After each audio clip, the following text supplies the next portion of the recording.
ፍቱትና ይሂድ በሚል ርዕስ የእግዚአብሔርን ቃል እንማራለን። እስቲ ከኔ ጋር በሉ ፍቱትና ይሂድ። የዮሐንስ ወንጌል ምዕራፍ 11 ከቁጥር 44 ላይ ጌታችን መድኃኒታችን ኢየሱስ ክርስቶስ የተናገረው ኃይለ ቃል ነው። ዛሬ ይህንን ቃል መነሻ አድርገን የምንማርበት ምክንያት በነገው ዕለት የምናከብረው በዓለ ሆሳዕና ለመከበሩ በጣም ቁጥሩ ብዙ የሆነ ሕዝብ ጌታችን መድኃኒታችን ኢየሱስ ክርስቶስን በዝማሬ በምስጋና በኢየሩሳሌም ከተማ ወጥቶ ለመቀበሉ ምክንያት የሆነ አንድ የመጨረሻ ተአምር ክርስቶስ በዚህ ሳምንት አድርጓል። ሆሳዕና በአርያም ብለው ወጥተው የተቀበሉት አብዛኞቹ ሰዎች የመጡት ከቢታንያ እንደሆነ የዮሐንስ ወንጌል ምዕራፍ 12 ይናገራል። አብዛኛው ሕዝብ ክርስቶስን ተከትሎ ወደ ኢየሩሳሌም እንዲመጣ ከፍ ባለ ምስጋና እንዲያመሰግነው ምክንያት የሆነ ታላቅ ተአምር ጌታችን መድኃኒታችን ኢየሱስ ክርስቶስ በመዋዕለ ስብከቱ ዞሮ ባስተማረበት ጊዜ ለመጨረሻ ጊዜ ያደረገውን ተአምር ያደረገው በዚህ ሳምንት ውስጥ ነው። ይህም ምንድነው?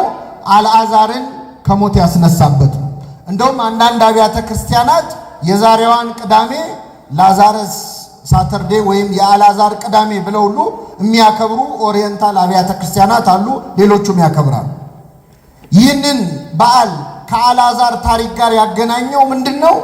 መድኃኒታችን ኢየሱስ ክርስቶስ በዮሐንስ ወንጌል ላይ ካደረጋቸው 7 ተአምራት የመጨረሻውን ያደረገው ከሆሳዕና በፊት ነው። በዚህ ምክንያት ነው የቢታንያ ሰዎች ተከትለውት ሆሳዕና በአርያም ብለው ያመሰገኑት። ብዙ ጊዜኛ ለስብከት እንዲመቸን ሆሳዕና በአርያም ብለው በዘመሩበት አፋቸው ይሰቀል ይሰቀል አሉ እንላለን። ግን በደንብ አጥርተን ካየነው ሆሳዕና ያለው ሕዝብና ይሰቀል ያለው ሕዝብ የተለያየ ሕዝብ ነው። ሆሳዕና በአርያም የሚለውን ዝማሬ የዘመሩት አብዛኞቹ ክርስቶስን ተከትለው ከቢታንያ ወደ ኢየሩሳሌም የመጡ ብዙ ሰዎች ነበሩና በዚህ ምክንያት ፍቱትና ይሂድ በሚል ርዕስ በቀሪው ሰዓት እንማራለን። እግዚአብሔር አምላካችን በቸርነቱ እንዲያስተምረን እንዲመክረን የእርሱ ቅዱስ ፈቃድ ይሁንልን። እንግዲህ ምዕመናን ሆሳዕና የመፈታት በዓል ነው።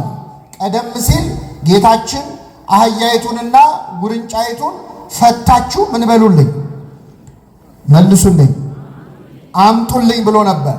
አልዓዛርን ደግሞ ፍቱትና ይሂድ ነበር ያለው። በነገ ጠዋት ደግሞ ከቅዳሴ መልስ ቤተክርስቲያናችን ጸሎተ ፍታት ታደርጋለች። ሁላችን የምንፈታበት በዓል ነው ሆሳዕና። ከዚህ በዓል ዋዜማ ግን መድኃኒታችን ኢየሱስ ክርስቶስ አንድ ፍቱትና ይሂድ ብሎ የፈታው እስረኛ አለ፣ አልዓዛር ይባላል። ታሪኩን የምናገኘው በዮሐንስ ወንጌል ምዕራፍ 11 ላይ ነው። ጌታችን መድኃኒታችን ኢየሱስ ክርስቶስ አንድ መልእክት መጣበት። ከማርያምና ከእህቷ ከማርታ መንደር ከቢታንያ የሆነ አልዓዛር የሚባል አንድ ሰው ታሞ ነበር ይላል። ማርያምን ጌታን ሽቱ የቀባችው እግሩንም በጠጉሯ ያበሰችው ነበረች። ወንድሟ አልዓዛር ታሞ ነበር። ስለዚህ እህቶቹ ጌታ ሆይ እነሆ የምትወደው ታሟል ብለው ወደ እርሱ ላኩበት ይላል። እስቲ በሉ የምትወደው ምን ብሏል? በነገራችን ላይ ሰው ሲታመምባችሁ ይህን ጸሎት ጸልዩ። ጌታ ሆይ የምትወደው ምን ብሏል? ታሟል ብለው ላኩበት። ኢየሱስም አልዓዛርንና እህቶቹን ይወድ ነበር ይላል።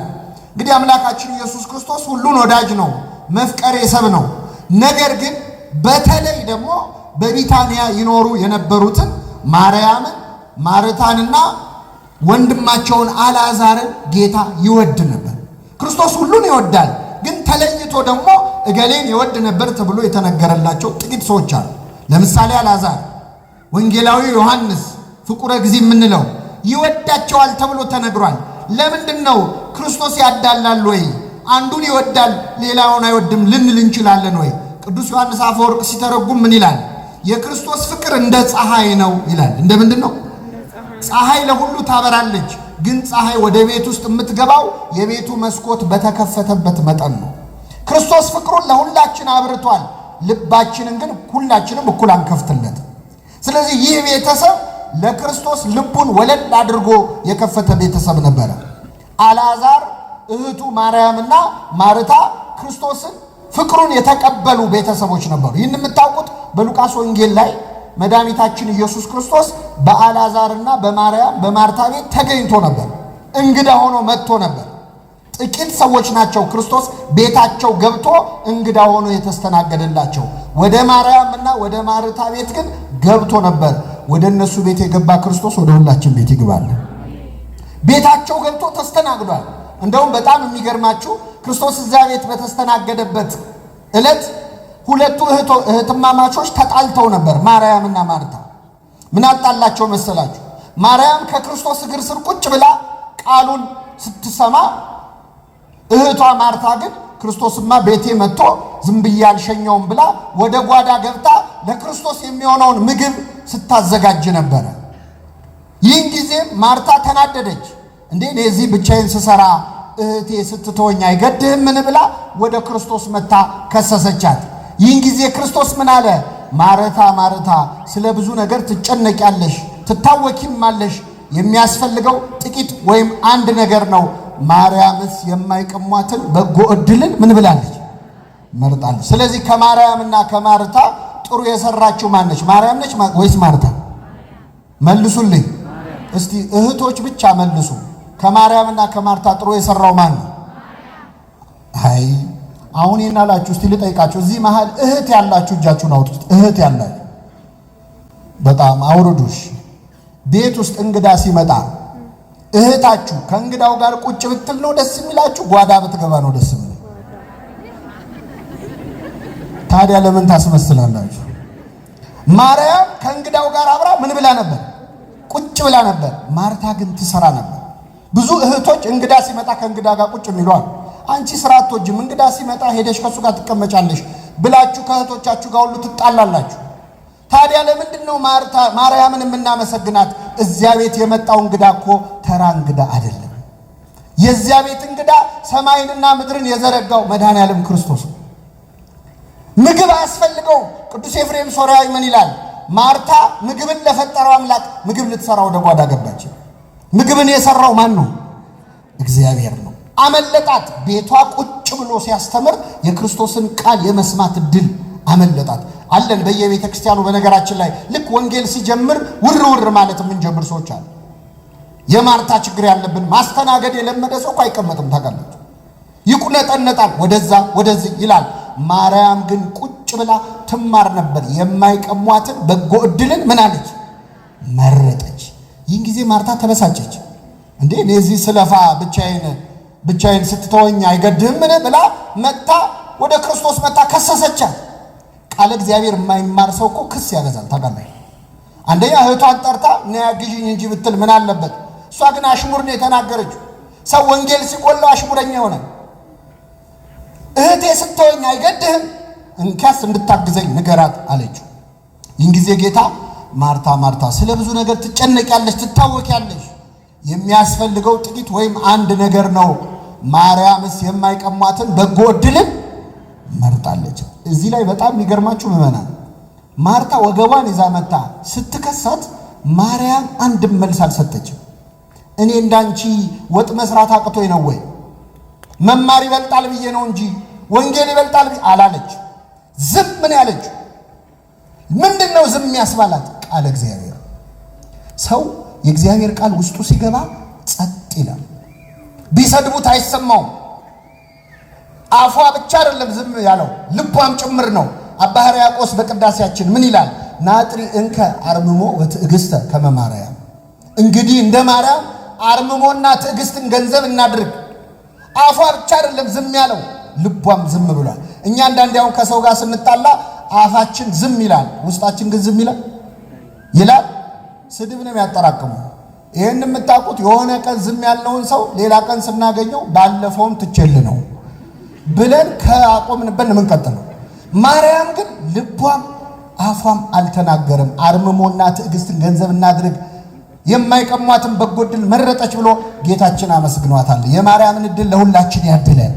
ቁጭ ብሎ ቃሉን ምን ማድረግ መስማት ማለት። ማርታ ግን ወደዛ ወደዚህ ትል ነበር። እንደውም ምን ይላል መሰላችሁ ወንጌሉ በጣም ይገርማል። ማርታ ግን አገልግሎት ስለበዛባት ባከነች ይላል። ምን ስለበዛባት? አገልግሎት ስለበዛብን ከመባከን እግዚአብሔር ይሰውረን። ስንታለን እኮ ወዲያ ወዲህ ስንል ቃሉን የመስማት ዕድላችንን ያጣ ስንታለን እንዲህ ያለውን ጉባኤ ሰርተን እማንጠቀምበት ለቅዳሴው ለምኑ ነገር ስናመቻች፣ እኛ ግን ነፍሳችንን መመገብ ያልቻልን ብዙ ሰዎች አለን። የማርታ አይነት ሕይወት ያለንን ሰዎች እግዚአብሔር እንደ ማርያም በጎ ዕድልን ያድለን። ወደ ርዕሳችን ልመልሳችሁ። ዮሐንስ ወንጌል ምዕራፍ 11 ላይ አልዓዛር የምትወደው ታሟል ብለው ማርያምና ማርታ ክርስቶስ ላይ ላኩበት። ጌታችን መድኃኒታችን ኢየሱስ ክርስቶስ ና ተብሎ ሲጠራ ዝም አለ፣ አልሄደም። የምትወደው ታሟል አሉት፣ ክርስቶስ ግን አልሄደም። ከዚያ ወዲያው አልዓዛር ሞተ። ይገርማቸዋል። አልዓዛር ሲሞት ክርስቶስ አውቋል። ለደቀ መዛሙርቱ ምን አላቸው? ወዳጃችን አልዓዛር ተኝቷል አላቸው። አይ ተኝቶ ከሆነማ መልካም ነው አሉ። አይ የለም ሞቷል አላቸው። አዘኑ፣ ደነገጡ። ክርስቶስ አልዓዛር ተቀብሮ 4 ቀን እስኪሆነው ድረስ ቆየ። ስንት ቀን እስኪሆነው? 4 ቀን። እግዚአብሔር አንዳንዴ መልስ ሳይሰጠን ይዘገያል። መልስ ሳይሰጥ ዝም ይላል። መልስ አለመስጠት ራሱ መልስ ነው። ድሮ ተማሪ እያለን ስንፈተን ትዝ ይላችኋል። ምርጫ ላይ መልስ የለም የሚል መልሳችሁ አታውቁም? ምን የለም መልስ የለም ራሱ ምንድን ነው? አንዳንዴ እግዚአብሔር በዝምታ ይመልሳል፣ ይዘገያል። ዝም አለ። አልዓዛር ሞቶ 4 ቀን እስኪሆነው ስጋው እስኪበሰብስ ድረስ እስኪሸት ድረስ ቆየ መድኃኒታችን ኢየሱስ ክርስቶስ። ከዚያ በኋላ ተነስቶ ወደ ቢታንያ መጣ ይላል። ክርስቶስ ወደ ቢታንያ ሲመጣ የሚገርማችሁ ለቅሶ ላይ ናቸው ማርያምና ማርታ። እንግዲህ አይሁድ ወይ እንደኛ ድንኳን ይጥላሉ፣ አለዚያ ምኩራብ ውስጥ ነው ለቅሶና ሰርግ የሚያደርጉት። እና ሰው በተሰበሰበበት ድንኳን ጥለው ለቅሶ እያደረጉ በተቀመጡበት መድኃኒታችን ኢየሱስ ክርስቶስ መጣ። ኢየሱስ በመጣ ጊዜ ይላል አልዓዛር 4 ቀን ሆኖ ታገኘው። ቢታንያ 15 ምዕራፍ ያህል ለኢየሩሳሌም ቅርብ ነበረች። ይህን ጊዜ ይላል ማርያም በቤት ተቀምጣ ነበር። ማርታ ግን ወጥታ ኢየሱስን ተቀበለችው ይላል። ከኔ ጋር ናችሁ ምእመናን? ማን ወጥታ ተቀበለችው? አይሰማም። በቃ ማርታ ማስተናገድ ነው ብያችኋለሁ አይደል? አሁንም ወጥታ ተቀበለችው። ማርያም ግን ከእንግዶች ጋር ምን ብላ ነበር? ቁጭ ብላ ነበር። መጣች፣ ስታየው አለቀሰች። ጌታ ሆይ አንተ በዚህ ኖረ ቢሆን ኖሮ ወንድሜ ባልሞተ ነበር አለች። አንተ በዚህ ብትሆን ወንድሜ ባልሞተ ነበር፣ ትፈውሰው ነበር፣ ታድነው ነበረ አለች። በመሰረቱ ለክርስቶስ አንተ በዚህ ኖረ ቢሆን ኖሮ ይባላል አይባልም? እሱ የሌለበት ቦታ አለ ምእመናን? የለም። በሰማይ በምድሩ የሞላ አምላክ ነው። እሷ ግን አላወቀችው። አንተ በዚህ ኖረ ቢሆን አለች። ሲጀመር ለክርስቶስ ለመፈወስ በዚህ መሆን ያስፈልገዋል ወይ? እምነት ስለጎደላን ነው። ያ የመቶ አለቃ ያለውን አልሰማችሁ? ጌታ ሆይ ቃል ብቻ ተናገር ልጄ ይድናል፣ ይፈወሳል። ደዌ ላንተ ምን ነው? በሽታ ላንተ ምን ነው? እኔ እንኳን ባቅሜ ሎሌዎች አሉ፣ አገልጋዮች አሉ። አንዱም ና ስለው ይመጣል፣ ሂድ ስለው ይሄዳል። ደዌ ባንተ ዘንድ ምንድነው? ውጣ ብትለው ይወጣል፣ ግባ ብትለው ይገባል። በሽታ ላንተ ምንም ነው። ስለዚህ ቃል ብቻ ተናገር ልጄ ምን ይላል? ይድናል ብሏል። እሷ ግን አንተ በዚህ ኖረ ቢሆን ኖሮ ወንድሜ ምን ባላለ ባልሞተ ነበር አለችው። አሁንም እግዚአብሔር የምትለምነውን ሁሉ እንደሚሰጥ ግን አውቃለሁ፣ ስላልመጣህ ነው እንጂ ብትመጣ ኖሮ ወንድሜን ከበሽታ ትፈውሰው ነበር አለችው። መድኃኒታችን ኢየሱስ ክርስቶስ እንዲህ አላት፣ ወንድምሽ ይነሳል አላት። እስኪ በሉ ወንድምሽ ምን ይላል? ይነሳል።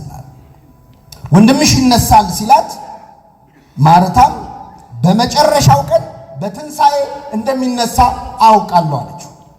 አዎ ልክ ነህ ጌታ ሆይ፣ ወንድሜ አሁን ሞቷል፣ ግን በትንሣኤ ቀን በትንሣኤ ዘጉባኤ ሁሉ ሲነሱ አፈር ሲሰበሰብ ያኔ እሱም መነሳቱ አይቀርም፣ ይህንን አምናለሁ አለችው። ክርስቶስ ደግሞ መለሰላት፣ ትንሣኤና ሕይወት እኔ ነኝ። በትንሣኤ ቀን መጥቼ ሰውን ሁሉ ማስነሳው እኔ ነኝ። ይሄው አጠገብሽ ነው ያለሁት። ያኔም ማስነሽ እኔ ነኝ፣ አሁንም ማስነሳት እችላለሁ። ይህንን ታምኛለሽ አላት። ትንሣኤና ሕይወት እኔ ነኝ። የሚያምንብኝ ቢኖር ቢሞትም እንኳን ምን ይሆናል? ሕያው ይሆናል፣ ይነሳል። ይህንን ታምኛለሽ ብሎ ጠየቃት። ሲጠይቃት ማርታ ምን እንዳለች ታውቃላችሁ? ምእመናን፣ አንተ የእግዚአብሔር ልጅ እንደሆንክ አምናለሁ አለችው። የማን ልጅ እንደሆንክ? እስቲ አሁን በደንብ አስተውሉ። ጥያቄና መልሱን ይዩት። ወንድምሽ ይነሳል እንደማስነሳው ታምኛለሽ ሲላት ምን አለች? የማን ልጅ እንደሆንክ አምናለሁ። እስቲ ከአንበሳና ከነብር ማን ነው ጀግና ስላችሁ ዝሆን ትልቅ ነው ይባላል አይባልም። ጥያቄውን ነው የሸሸችው። አንተ የእግዚአብሔር ልጅ ነህ አለች። አንተ የእግዚአብሔር ልጅ ነህ ማለት እኮ የሚያስመሰግን ነበር። ጴጥሮስን አንተ አለት ነህ፣ በዚህች አለት ላይ ቤተክርስቲያንን ምን እላታለሁ ያሰኘው እኮ ልብ አድርጉ፣ ይህ ንግግር ነው። ማርታን ግን ክርስቶስ አንቺ አለት ነሽ አላላት። የእግዚአብሔር ልጅ ነህ ያለችው ትንሣኤውን ስላላመነች መሆኑን አውቃል። እንደማስነሳው ታምኛለሽ አላት። አንተ የእግዚአብሔር ልጅ እንደሆንክ አምናለሁ አለችና ሮጣ ወደ ለቅሶ ቤት ተመለሰች። አስተውሉ ምእመናን፣ ለቅሶ ቤቱ ሞልቷል። አይሁድ ጸሐፍት፣ ፈሪሳውያን ከኢየሩሳሌም ድረስ ለቅሶ ሊደርሱ መጥተዋል። ቀስ አለችና ማርታ እህቷን ማርያምን በስውር ጠራቻት ይላል። በምን ጠራቻት? በስውር። መምህሩ መጥቷል ይጠራሻል አለቻት። በምን ጠራቻት ነው ያልኳችሁ? ቅድም ስንናገር ክርስቶስ ቤታቸው በመጣ ጊዜ ስራ ስትሰራ ብቻዋን ስትሆን እህቷን በስውር ጠርታ ነይ አግዢኝ ብላታለች? አላለቻትም። በአደባባይ ነው ያዋረደቻት። አሁን ግን በስውር ጠራቻት። ለምን መሰላችሁ? እዛ ጸሐፍት ፈሪሳውያን አይሁድ ስላሉ ከክርስቶስ ጋር ወዳጅ መሆናቸውን እንዲያውቁባቸው አልፈለገችም ማለት ነው። አፈረችበት በክርስቶስ። ሰው ወንጌል ሲጎለው፣ ትምህርት ሲጎለው በሃይማኖቱ ያፍራል። አፈረች። ስለዚህ በስውር ጠራቻት። መምህሩ መጥቷል ይጠራሻል አለቻት። ማርያም እየበረረች ወጣች። ህዝቡ ልታለቅስ መስሎት ከለቅሶ ቤት ተከትሏት ድንኳኑ ውስጥ ያለው ሰው በሙሉ ግልብጥ ብሎ ወጣ። እየበረረች ወደ ክርስቶስ ደረሰች። ስታየው አለቀሰች። ጌታ ሆይ አንተ በዚህ ኖረ ቢሆን ኖሮ ወንድሜ ምን ባላለ ባልሞተ ነበር። አለቀሰች። ክርስቶስ ሲያለቅሱ አየና በመንፈሱ ታወከ፣ እንባውን አፈሰሰ ይላል። አለቀሰ ክርስቶስ። መጽሐፍ ቅዱስ ላይ ክርስቶስ ሳቀ የሚል አንድም ቦታ የለም። አንድም ቦታ ሳቀ የሚል የለም። 3 ቦታ ግን አለቀሰ የሚል አለ። ለይሁዳ አለቀሰለት። ለኢየሩሳሌም በነገው ዕለት በሚነበበው ወንጌል ኢየሩሳሌም ኢየሩሳሌም ሆይ ዶሮ ጫጩቶቿን ከቅፎቿ በታች እንድትሰበስብ እኔ ልሰበስባችሁ ወደድሁ፣ እናንተ ግን አልወደዳችሁም ብሎ አለቀሰላት። 3ኛ አልዓዛር በሞተ ቀን የአልዓዛር እህቶች ሲያለቅሱ አይቶ እንባውን አፈሰሰ። እንባቸውን ሲያይ እንባውን አፈሰሰ። ከኔ ጋር ናችሁ ምእመናን? የአልዓዛር እህቶች ሲያለቅሱ ያለቀሰ ክርስቶስ እናቱ ድንግል ማርያም ስታለቅስ ሲያይ ምን የሚሰማው ይመስላችሁ? ዓርብ ዕለት በሱ ምክንያት ሌላው ስቃዩ እኮ ይሄ ነበር። አለቀሰ፣ እንባውን አፈሰሰ። ጸሐፍት ፈሪሳውያን ሲያዩት እያለቀሰ ነው፣ እንዴት ይወደው እንደነበረ እዩ አሉ። እንባውን ሲያፈስ አይተው እንዴት ይወደው ነበረ አሉ ይላል። ወዴት ቀበራችሁት አለ ክርስቶስ። አሳዩኝ አለ። ወደ መቃብሩ ወሰዱት። ማርታ መጣችና ምን አለችው? ጌታ ሆይ ከተቀበረ 4 ቀን ሆኖታል፣ ይሸታሃል አለችው። አሁንም የምታስቸግረው ማርታ ነች። ይቅርታ እንግዲህ ማርታ የምትባይ ካለሽ ይቅርታ አድርጊ። በኋላ ሰማዕት የሆነች ነች፣ በረከቷ አይደረብን። ግን የዚህ ጊዜ ታሪኳ ወንጌል የማይማር ሰው ጸባዩ ምን እንደሆነ ያሳያል። ጌታ ሆይ ይሸታሃል፣ 4 ቀን ሆኖታል አለችው። ብታምኚ የእግዚአብሔርን ክብር እንድታይ አልነገርኩሽም ማለት ገሰጸ። መቃብሩን ክፈቱት አለ። ትልቅ ድንጋይ ነው የተዘጋው። መቃብሩ ተከፈተ። አልዓዛር ወደ ውጪ ና ብሎ ክርስቶስ ጮኸ። አልዓዛር ከመቃብር ነፍሱ ከሲኦል ስጋው ከመቃብር አፈፍ አፈፍ ብለው ተዋሃዱ፣ አንድ ሆኑ። ከነ መግነዙ የ4 ቀኑ ሬሳ አልዓዛር ከመቃብር ወጣ። ክብር ምስጋና ይድረሰው አምላካችን። ወጣ ከነ መግነዙ። እንዴት ያስፈራ! 4 ቀን ሆኖታል። ሞቷል፣ ሸቷል ስጋው። ለእግዚአብሔር የሚሳነው ነገር አለ? ቅዱስ ኤፍሬም ሶርያዊ ለአልዓዛር 2 ተለቀሰለት ይላል። ስንቴ? ምድር ላይ እህቶቹ አለቀሱለት፣ ሲኦል ውስጥ ደግሞ አጋንንት አለቀሱ። ነፍስ አገኘን ብለው ደስ ብሏቸው ጨፍረው ተደስተው ሳይጨርሱ አልዓዛር አልዓዛር ውጣ የሚለው ንግግር ሲኦል ድረስ ተሰማ። ሲኦል እንኳን ብንገባ ጠርቶ ሊያወጣን ማን ይቻለዋል? ከሲኦል ጠራው። ወደ ጥልቁ በወርድ አንተ በዚያ ያለህ ይልለ አልዓዛር ከሲኦል ተጠርቶ ነፍሱ ከስጋው ተዋህዳ ከነመግነዙ ወጣ። ይህን ጊዜ ክርስቶስ ፍቱትና ይሂድ ተውታለ። ፍቱትና ይሂድ አለ። አልዓዛርን ፈቱት፣ እንደ ማንኛውም ሰው ሄደ። አይሁድ ከዚህ ሰዓት ጀምሮ ሊገድሉት ተማከሩ ይላል። አሁን ስለ ሬሳ አሁን ስለ ሙት መነሳት አይደለም ስብከታችን። ምዕመናን ምንድነው እያለን ያለው አምላካችን? ክርስቶስ ምድር ላይ ሳለ 3 ጊዜ ሙት አስነስቷል በመዋዕለ ስብከቱ። በኋላ በትንሣኤው ጊዜ በሞቱ ያስነሳቸው ብዙ አሉ፣ እነሱን ማለት ያለ ግን በታሪክ የተጻፉ 3 ያስነሳቸው ሰዎች አሉ። የመጨረሻው ነው የአልዓዛር። ከዛ በፊት 2 ሰዎች አስነሱታል። የመጀመሪያ ያስነሳው አንድ ሰው መጣና እባክህ ልጄ ልትሞትብኝ ነው፣ ሴት ልጄ እምታሳሳ ገና በ12 ዓመት ዕድሜ ላይ ያለች ልጄ ልትሞትብኝ ነው፣ እባክህ ጌታ ሆይ ናና ልጄን አድንልኝ ብሎ ኢያኢሮስ የተባለ የመቶ አለቃ ባለስልጣን ክርስቶስን ለመነው። እሺ ብሎ የዚህን ሰውዬ ልጅ ሊፈውስ ክርስቶስ መንገድ ጀመረ። መንገድ ላይ ሲሄድ ያው አጃቢው ብዙ ነው፣ 5000 ሰው ነው የሚከተለው ክርስቶስን። ሰው ይጋፋል። እየሄደ እያለ ደግሞ ያቺ ሴት መታ 12 ዓመት ደም ይፈሳት የነበረች ሴት ጨርቁን ምን አደረገች? ነዳሰሰች። ደሟ ምን ሆነ? ቀጥ አለ። ክርስቶስ ሊፈውስ ሲሄድ የሚፈውስ አምላክ ነው። በነገራችን ላይ እስኪመጣ ትጠብቅ። ይፈውሳል። መጥቶ ሳይመጣም ይፈውሳል። ሊፈውስ እየሄደ እያለ ራሱ እግረ መንገዱን ይፈውሳል።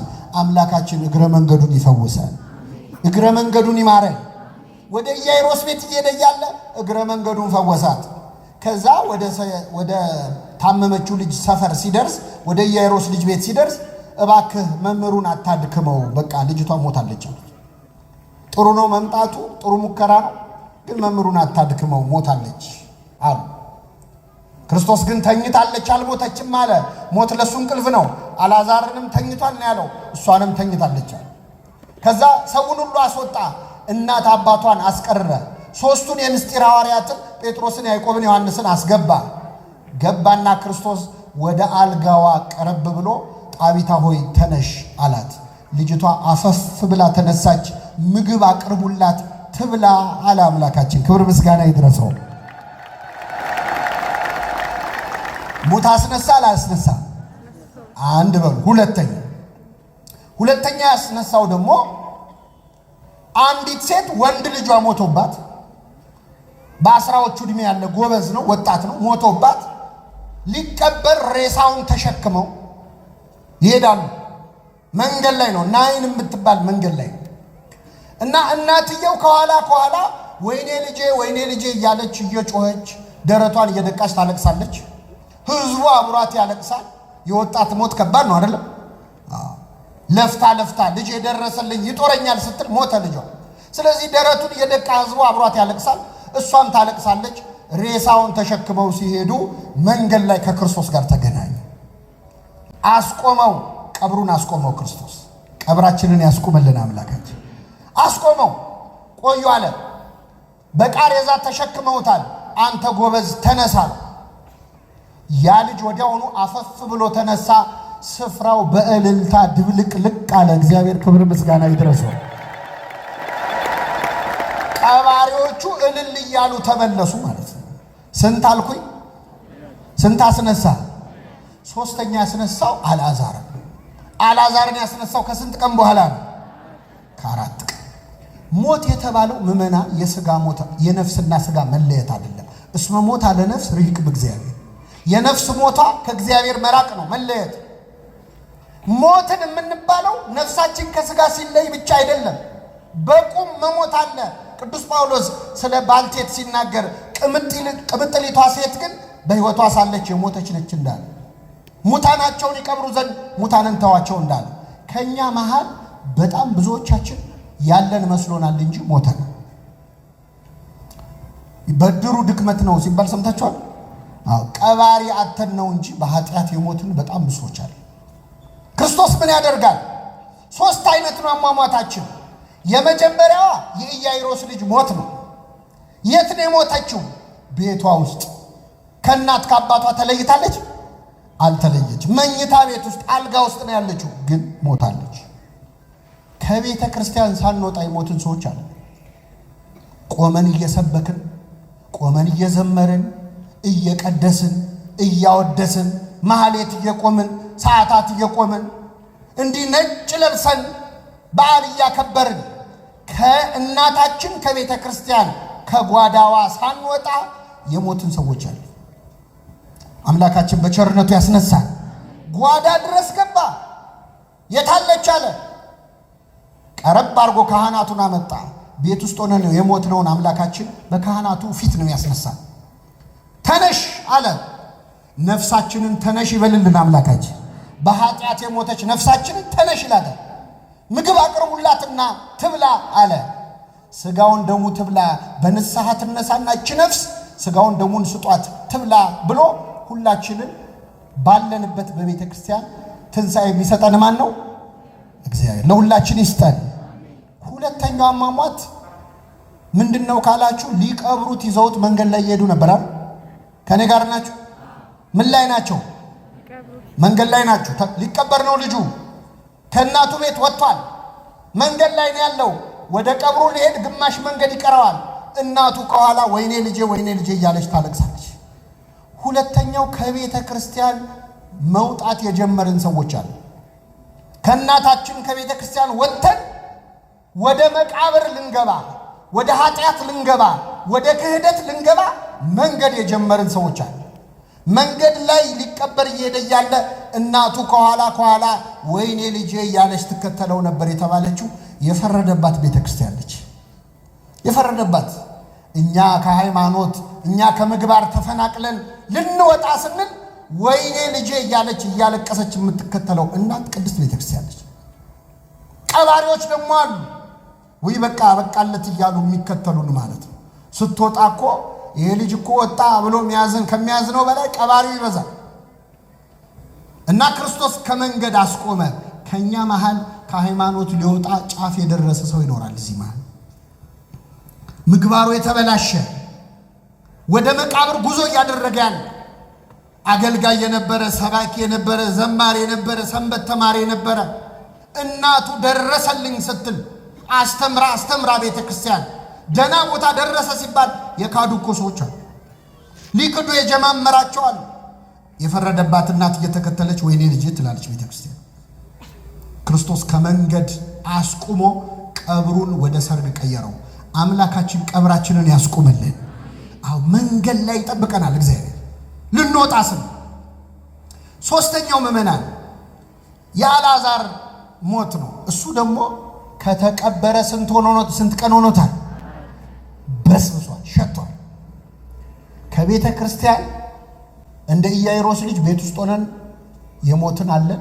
እንደ ናይን መንገድ ላይ እንደተነሳው ልጅ ልንወጣ ጫፍ ላይ ያለን አለን። አረ ከፈረስን ከበሰበስን የቆየን ደግሞ አለን። መቃብር ውስጥ ከገባን የቆየናል። የሸተትን ህይወታችን ተስፋ የለውም። በቃ ሞቷል የሚያስብል ህይወት ያለን በጣም ብሶች አለ። ሌላ አልዓዛር አትፈልጉ፣ እኛ ነን አልዓዛር የተቀበርነው። 4 ቀን የሆነን የምትወደው ታሟል የሚል ጸሎት የሚገባው ለኛ ነው። በእውነት ክርስቶስ መጣ፣ አለቀሰ፣ እንባውን አፈሰሰ። አምላካችን ያለቅሳል ለኛ። ለአልዓዛር 4 ቀን ሞተ ብሎ ያለቀሰ ክርስቶስ ለኛ ምን ያህል ያለቅስ ይሆን? ለአልዓዛር ያፈሰሰው እንባውን ነው። ለኛ ያፈሰሰው ምኑን ነው? ደሙን ነው። እንዴት ይወደን ይሆን? እንዴት ቢወደው ነው አሉ አይደለም? ባውን አይተው እኛ ደግሞ ደሙን አይተን እንዴት ቢወደን ነው ደሙን ያፈሰሰው እንላለን። አለቀሰለት ለአልዓዛር፣ አዘነ። ወዴት ቀበራችሁት አለ። እስኪ ከኔ ጋር በሉ፣ ወዴት ቀበራችሁት? እግዚአብሔር ሰዎችን ይጠይቃቸዋል። ወዴት ቀበራችሁት? የተቀበረን ሰዎች አለን በሰው ህሊና። በነገራችን ወይ እሷ እኮ ከዚህ በኋላ ተስፋ የላትም፣ ወይ ከዚህ በኋላ እሱ እንደው ተመልሶ ደና ሰው ይሆናል ብላችሁ ነው ብለው የቀበሩን ሰዎች አሉ። ወዴት ቀበራችሁት ይላል ክርስቶስ። አሳዩት መቃብሩን። ሳያውቅ ቀርቶ አይደለም፣ እንደሚፈልገን ሲያሳየን የተቀበረ ማንነታችንን ሊያወጣ ይፈልጋል ክርስቶስ። የት ነው ብሎ መቃብሩን ሲያሳዩት ጌታ ሆይ ይሸታሃል አለችው። ጌታ ሆይ ምን ይላል?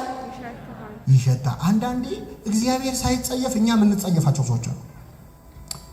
እሱማ ለቤተ ክርስቲያን እኮ አይሆንም የምንለው ሰው እሱ እኮ ከዚህ በኋላ ሱሰኛ ነው፣ ተበላሽቷል፣ በመጠጥ በስካር በዝሙት በአመንዝራነት በውንብድና በወንጀል ተጨማልቋል። ጌታ ሆይ ይሸታሃል ምንላችሁ ሰዎች አሉ። እግዚአብሔር አይሸተውም። ምእመናን እሱ ሲጀመር ሲወለድስ የተወለደው በረት ውስጥ አይደለም።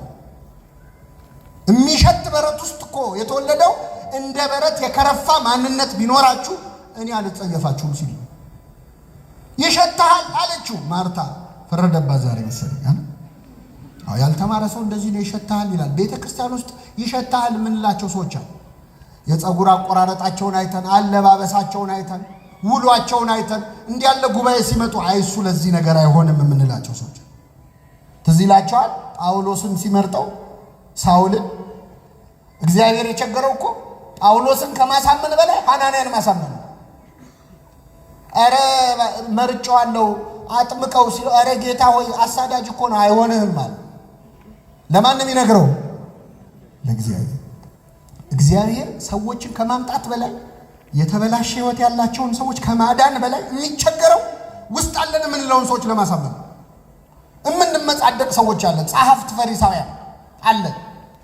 በሳምንት 2 ጾማለሁ እንዳለው እንደዛ ትዕቢተኛ ፈሪሳዊ በሳምንት 2 ጾማለሁ ከ10 አንዱን አወጣለሁ እንደዚህ ቀራጭ ስላላደረከኝ አመሰግንሃለሁ እንዳለው ቤተ ክርስቲያን ውስጥ ያለን ፈሪሳውያን አለን።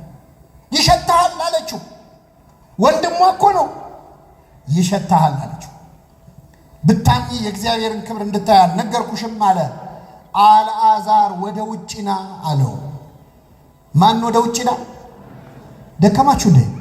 እስኪ በሉ አልዓዛር ወደ ውጭ ና። ሁላችንን ይበለን ክርስቶስ። ውጣ አለው። ይገርማል። ሰው ከሞተ በኋላ በስሙ ይጠራል። አልዓዛር የሚባል ሰው እዚህ መሀል ካለ ይቅርታ፣ አልዓዛር የሚባል ሰው ሲሞት አልዓዛር መጣ ነው የሚባለው ወይስ ሬሳው መጣ ነው የሚባለው? ትንሽ የተማሩ ሰዎች አስከሬኑ ይላሉ። ማን በስሙ ይጠራዋል? ሰው ከሞተ በኋላ እንፈራዋለን። የምንወደውን ሰው ሬሳው መጣ አይደል እንደምትሉት አስከሬኑ መጣ ነው እና ቁጭ በል አብረኸው ብትባል ኧረ እኔ ከሬሳ ጋር ብቻዬን አልሆንም ለሚለው ሰው ይፈራናል። ሰው ስንሞት ይጸየፈናል። በሳምንቱ ይረሳል። በሳምንቱ አንዳንድ የሞቱ ወገኖቻችንን እኮ መልካቸው ሁሉ እንደሚጠፋን ታውቃላችሁ። ሲቆዩ ምናልባት ፎቶ ወይ ቪዲዮ ከሌለ በስተቀር አባዬ ምን ነበር የሚመስለው እናቴ ምን ነበር እስክትንል ድረስ ይጠፉብናል። እንረሳቸዋለን። የማይረሳቸው ማን ነው? እግዚአብሔር። እኛ ብንረሳውም ቅድማትህን ያትህን ቅድማት በጣም ቅምቅማትን ምንጅላትን ወደ ኋላ ሄዶ የሞቱትን አንተ ባታስታውስ ማን ያስታውሳቸዋል? ሰብስቦ አፈር ነው ሳይል ሰብስቦ የሚያስነሳን እሱ አሳየን። ክርስቶስ የትንሣኤ ቀን ምን እንደሚሆን አሳየን። የኢያኢሮስ የተባለው ሰው ሴት ልጁን አገኘ። በትንሣኤ ቀን የሞቱ ልጆቻችሁን ታገኛላችሁ። የቆሰላችሁ እናቶች የሞተች ልጅህን ታያታለህ። የትንሣኤ ቀን አሳየ ክርስቶስ። እናት ሆነሽ ልጅሽ ሞቶ ልብሽ የቆሰለ የትንሣኤ ቀን አሳይሻለሁ ያለ ነው ክርስቶስ። አልዓዛርን ወንድማቸውን እህቶቹ አገኙት። እህትህ የሞተችብህ ታያታለህ። የምጽአት ቀን ወንድምሽ የሞተብሽ ታይዋለሽ። አስነሳ። አልዓዛር አልዓዛር ውጣ አለው። ወጣ ከነመግነዙ ይላል። ከነምን ወጣ?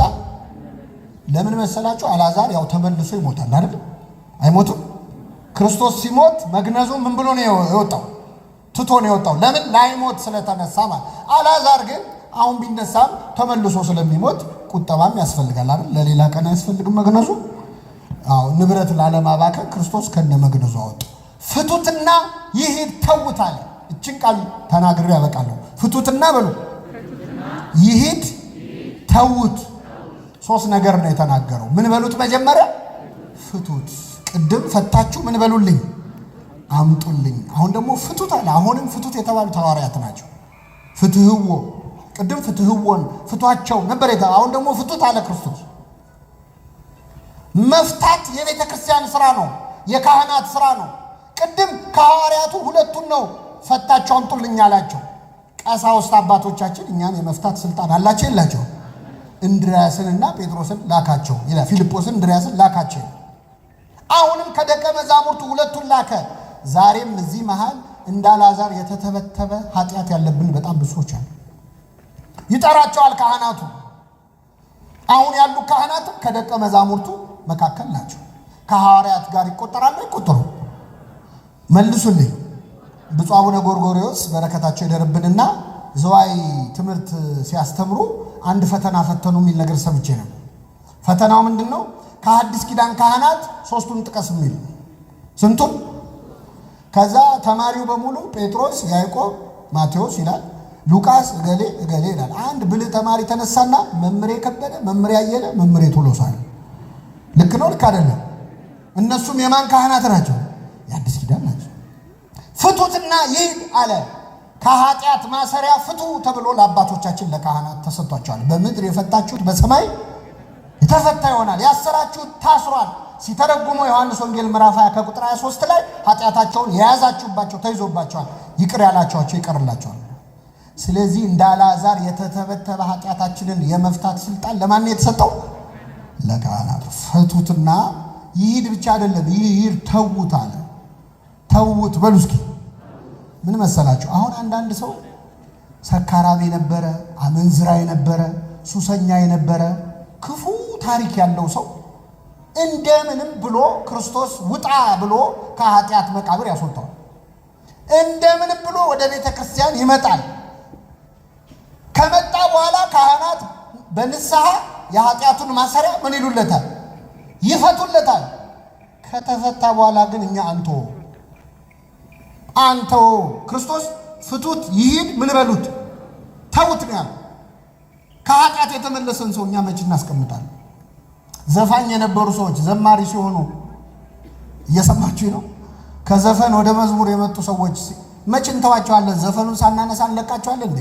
በማስከተል የምትዘምርልን እህታችን ያው እንደምታውቁት የበፊት ህይወቷ አንዳንድ ሰው ነው እኔ እማርባታለሁ በሷ ይላል። ሳይሽ ትምህርት ትሰጪኛል እንዴ? ማን ነው ተማሪ አስተማሪ ያደረገ? ጴጥሮስ ማን ነው? ሐዋርያት ያደረጉትን አይታችኋል። ማቴዎስ ቀራጭ ነበረ። ቀረጥ የሚሰበስብ ወንጀለኛ ሰው ነበረ። አንድ ወንጌላዊ አንድ ሐዋርያ ማቴዎስን ስሙን ሲጽፍ ቀራጭ ነበረ ብሎ አልጻፈም። ቀራጭ ነበረ ብሎ የጻፈው ራሱ ማቴዎስ ነው፣ እግዚአብሔር ያደረገለትን ምህረት ለመግለጽ። እኛ ግን ሰዎች ከተመለሱ በኋላ መቼ እንተዋቸዋል? አንለቃቸው። የሚያነጻን ማን ብቻ ነው? በምድር ላይ ያለ አጣቢ ከሚያነጻው በላይ ልብሱ ነጭ ሆነ ይላል እግዚአብሔር። በምድር ያለ አጣቢ ከሚያነጻው በላይ ማንጻት ይችላል። ምን ማለት መሰላችሁ? ሰዎች የፈለገ ቢምሩን ይቅርታ አያረጉልንም። የቀደመ ኃጢአታችንን ያስታውሳሉ። የሚረሳልን ማን ነው? እጠበኝ ከበረዶ የሚልቅ ምን ሆናለሁ? ነጭ ማድረግ የሚችል እሱ። ሌሎች አይረሱትም። መቼ ተዋሃል? የቀደመ ኃጢአትህን ሳያስታውሱ መቼ ያወራሉ? ብዙ በአመንዝራነት የነበረች አሁን እግዚአብሔር ይመስገን ለዚያ አብቅቷት ከተበሳጩ ራሱ አላቅሽም እንዴ ትናንት ምን እንደነበርሽ እኮ ነው የምንለው። ይቅር ካለ የሚረሳ ማን ነው? እግዚአብሔር። ስለዚህ ተዉት ይሂድ አለ። ፍቱት ይሂድ ተዉት አለ። ሰዎች ከተመለሱ በኋላ በቤቱ እንዲመላለሱ መተው ያስፈልጋል። ለፈጣሪያቸው አሳልፎ መስጠት። የሰማነውን በልቡናችን ያሳድርብን።